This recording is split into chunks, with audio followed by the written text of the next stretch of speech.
அடுத்து citizenship by domicile.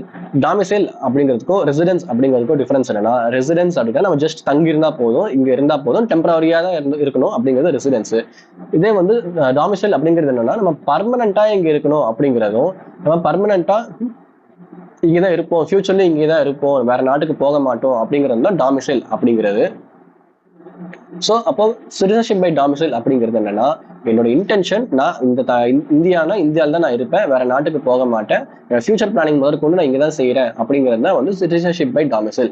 இந்த விஷயத்த வந்து எங்க விவரிச்சிருக்காங்க அப்படின்னா, article 5 of the constitution of இந்தியாவில் வந்து person having domicile in India plus இந்தியாவில் பார்ன் ஆயிருக்கணும், இல்லையா any of the parents born ஆயிருக்கணும், இல்லையா 5 இயர்ஸ் அங்கே ரெசிடென்டா இருக்கணும் at the time of commencement of constitution அப்படின்னு சொல்லிட்டு, கான்ஸ்டிடியூஷன் கமென்ஸ்மெண்ட் ஆன டைம், அதாவது இந்த ஆர்டிகல் 5 இம்ப்ளிமெண்ட் ஆகுது அப்படின்னா 26 நவம்பர் 1949 இம்ப்ளிமெண்ட் ஆகுது. ஸோ அந்த டைம்ல 5 வருஷத்துக்கு முன்னாடியோ இல்ல அவர் பிறந்திருந்தாலோ இல்ல அவரோட பேரண்ட் பிறந்திருந்தாலோ சிட்டிசன்ஷிப் பை டாமிசைல் அவரால் கிளைம் பண்ணிக்க முடியும் அப்படின்னு சொல்லுது. இந்த டாமிசைல் இங்க மட்டும்தான் வருது, ஆர்டிகல் 5ல மட்டும்தான் வருது, வேற எங்கேயுமே வர கிடையாது.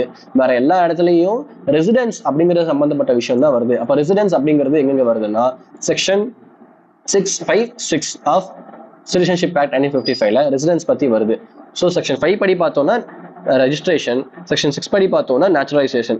ஸோ நான் வந்து ரெஜிஸ்ட்ரேஷன் மூலியமா எப்படி கிளைம் பண்ணிக்கலாம்னா, ஒரு 7 வருஷம், அது சில ரெஸ்ட்ரிக்ஷன்ஸ் அந்த குவாலிஃபிகேஷன்ஸ் இருக்கு, 7 வருஷம் 12 மாசம் 13 வருஷம் 8 வருஷம் அப்படிங்கிற மாதிரிலாம் சில குவாலிஃபிகேஷன் இருக்கு. ஸோ அதை நான் ஃபுல்ஃபில் பண்ண ரெசிடென்ட்டா நான் வந்து ஒரு 7 வருஷம் இந்தியாவில் இருந்தேன் அப்படின்னா என்னால் சிட்டிசன்ஷிப் கிளைம் பண்றதுக்கு ரெஜிஸ்ட்ரேஷன் ப்ராசஸ்க்கு என்னால் அப்ளை பண்ண முடியும். அப்புறம் செக்ஷன் 6 கீழே நேச்சுரலைசேஷன் அப்படிங்கிறது என்னன்னா, ஒரு 15 வருஷம் அப்படி எடுத்துக்கிட்டோம் அப்படின்னா 1 வருஷம் நான் வந்து இந்தியாவிலே இருந்திருக்கணும், மிச்சம் ஒரு 14 வருஷத்துல ஆவரேஜா 12 வருஷம் நான் இந்தியன் ரெசிடென்ட்டா இருந்தாலே போதும், என்னால சிட்டிசன்ஷிப் நேச்சுரலைசேஷனா கிளைம் பண்ணிக்கிறதுக்கு ஒரு ரெசிடென்ஸ் பேசிஸ்ல ரெசிடென்ட்டா என்னால கிளைம் பண்ணிக்க முடியும் அப்படிங்கிறது வந்து செக்ஷன் 6 கீழே சொல்லியிருக்காங்க. ஸோ இந்த டாமிசைல் அப்படிங்கிறது ஆர்டிகல் 5ல மட்டும்தான் இருக்கு, வேற எங்கேயுமே இல்லை. மற்ற வர்ற இடத்துல எல்லாமே ரெசிடென்ட் அப்படிங்கிறது மட்டும்தான் இருக்கு.